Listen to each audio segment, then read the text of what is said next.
John Cena's career is one of the most complex, polarizing, and legendary in the history of professional wrestling. From his debut against Kurt Angle in 2002 to his return in the twilight years of his career, Cena has defined generations, transformed WWE's branding, and become a bridge between eras. He has been the embodiment of hustle, loyalty, and respect, but also the symbol of corporate control, creative stagnation, and fan division. Now, as he stands at the precipice of retirement, the discussion surrounding how he should walk away, either as the virtuous hero or the long-teased heel, has become more than just a fantasy booking topic. It's a referendum on legacy, authenticity, and the enduring power of storytelling in professional wrestling. The question of whether John Cena should retire as a face or a heel is not simply about crowd reactions. It's about what that final act says about everything that came before it. To retire as a face would be to preserve the mythology that WWE and Cena himself built over the years. The unbreakable hero who never compromised, never turned his back on the fans, and never let the darkness consume him. It would be the narrative culmination of a man who stood tall through adversity, boos, creative pitfalls, and a rapidly evolving fan base that often felt Cena was holding others back. To exit as the same man who waved the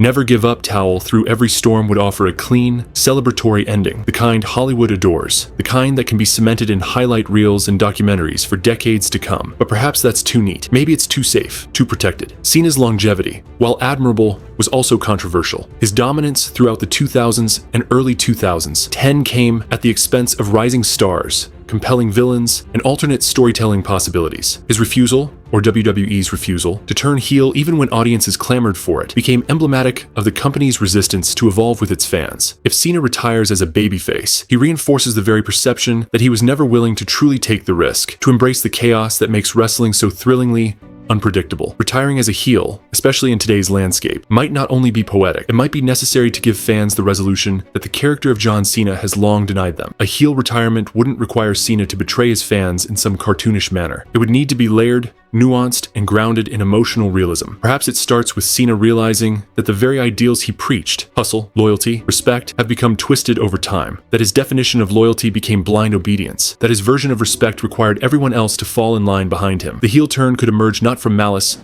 but from a warped sense of justice. He could accuse the fans of hypocrisy, of booing him for years despite all he gave, of turning their backs when younger stars like Roman Reigns or Cody Rhodes tried to follow in his footsteps. This version of Cena would be bitter, wounded, and yet entirely justified in his own mind. The strength of great wrestling villains lies not in their lies, but in their truths. Retiring as a heel allows Cena to explore depths of character he's never touched on screen. The chance to be vulnerable, resentful, manipulative, self-righteous, all at once, is a rare opportunity to redefine the image of one of wrestling's most scrutinized figures. It's the kind of layered storytelling that can elevate the next generation by creating a legitimate final boss to overcome. Think of the impact a heel Cena could have on a rising babyface, someone who grew up idolizing him, only to realize their hero is now standing in their way. A retirement feud built on betrayal, disillusionment, and generational tension could produce the kind of emotionally charged storytelling that wrestling thrives on. And let's not forget the cinematic potential. In this new era where WWE is increasingly leaning into dramatic, long-form storytelling, a heel Cena exit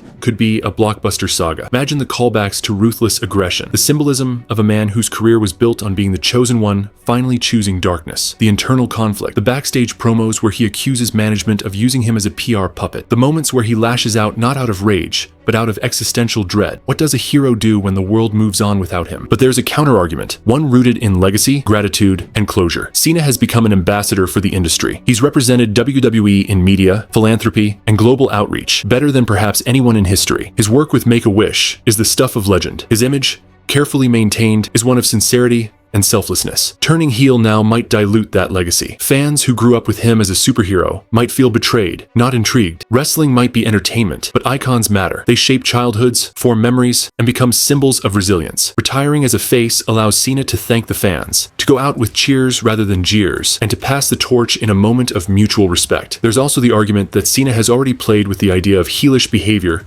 without needing a full turn. His feuds with The Rock, CM Punk, Edge, and even Roman Reigns often saw him dip into condescension, arrogance, and veiled aggression. He already blurred the line so effectively that a full turn might feel unnecessary. Perhaps the greater challenge is to retire as a face, but acknowledge his flaws openly, to allow his farewell to be honest, even confessional. A promo where he admits that he wasn't perfect, that he made enemies, that he sometimes prioritized the company over the locker room, would be far more powerful than a black hat and a sneer. Retiring as a face doesn't have to mean retiring as a saint. It could mean retiring as a man who finally tells the whole truth. Another wrinkle is timing. Cena's in-ring appearances have become rarer. Each return is loaded with meaning, expectation, and nostalgia. That scarcity creates value. If WWE wants his final match to be a marquee moment, they need to consider who benefits most. A heel. Cena can put over a babyface in grand, dramatic fashion, but a face Cena can still provide the rub, just in a more traditional, passing the torch format. The question becomes, what kind of story does WWE want to tell about the end of one of its greatest characters? Is it the tale of a hero who stayed true until the end, or a tale of a man who finally confronted the darker truths about his legacy? A heel retirement could be Cena's greatest gift to wrestling's future. In many ways,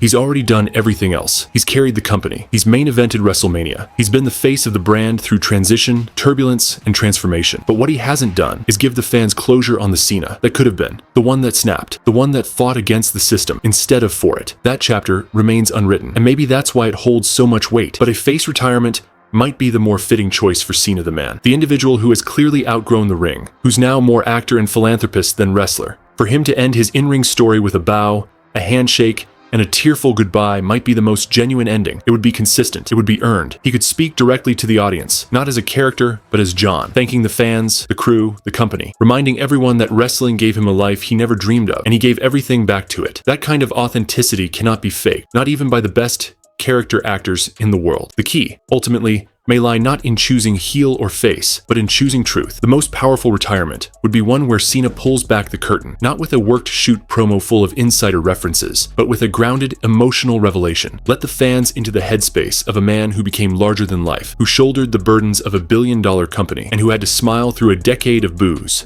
because he believed in something bigger than himself. Let him admit the contradictions, the compromises, the triumphs, and regrets. Whether he does it with a scowl or a smile is secondary to whether he does it honestly. There's also the legacy question to consider. Professional wrestling is unique, and that retirement is often not final. Ric Flair, Shawn Michaels, even The Undertaker, all returned after their supposed last matches. Cena has been openly hesitant about calling any match his last. That's why the framing of his final match matters so much. A heel retirement creates a sense of finality because it can burn bridges, make it clear that this version of Cena cannot return unless the entire structure changes. A face retirement, on the other hand, leaves the door open. He can return for a Rumble, a Mania appearance, or even just to endorse someone in the ring without undermining his send-off. If the goal is a permanent exit, heel is cleaner. If the goal is flexibility, face is safer. The crowd dynamic plays a role too. Cena's relationship with the audience has always been unlike anyone else's. He was booed for being pushed too hard, cheered for his effort, hated for his dominance, and respected for his resilience. That duality is baked into his career. He was the guy who got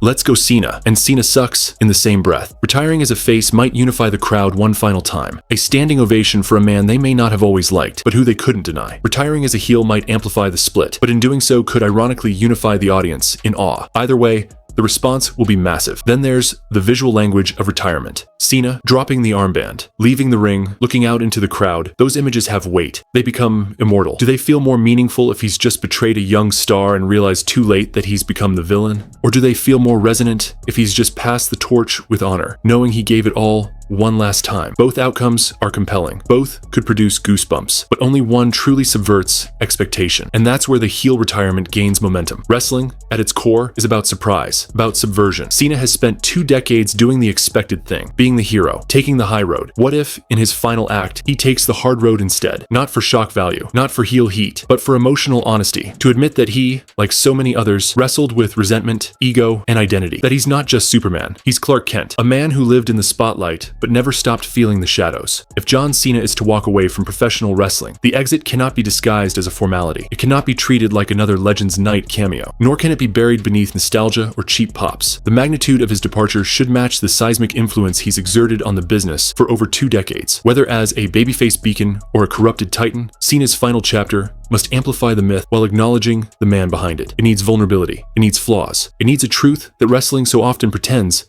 doesn't exist, that the heroes leave, the banners fade, and no chant can drown out the weight of goodbye. WE has a peculiar relationship with closure. Careers drift off into part-time appearances. Legends fade in and out without gravity, and only the rare few, like Ric Flair or Shawn Michaels, are gifted curtain calls that resonate for decades. Cena deserves that and more, but it cannot be handed to him on the basis of legacy alone. It must be earned through creative reckoning, through emotional confrontation, through a story that bleeds into reality. This isn't a case of handing him a torch. It's about extinguishing a fire so iconic, the smoke lingers long after he's gone. Cena's farewell cannot be based on predictability. It can't be announced at a Hall of Fame speech or casually dropped in a SummerSlam promo. It needs to unfold inch by inch until the audience starts to feel it before it's ever said aloud. This gradual erosion of his in-ring presence, masked by dominant wins, last-minute saves, or record-chasing ambitions, should be rooted in the exact identity crisis he's always resisted. A man who once proudly yelled, "You can't see me," should retire when he finally sees himself clearly, not as a symbol, but as a person.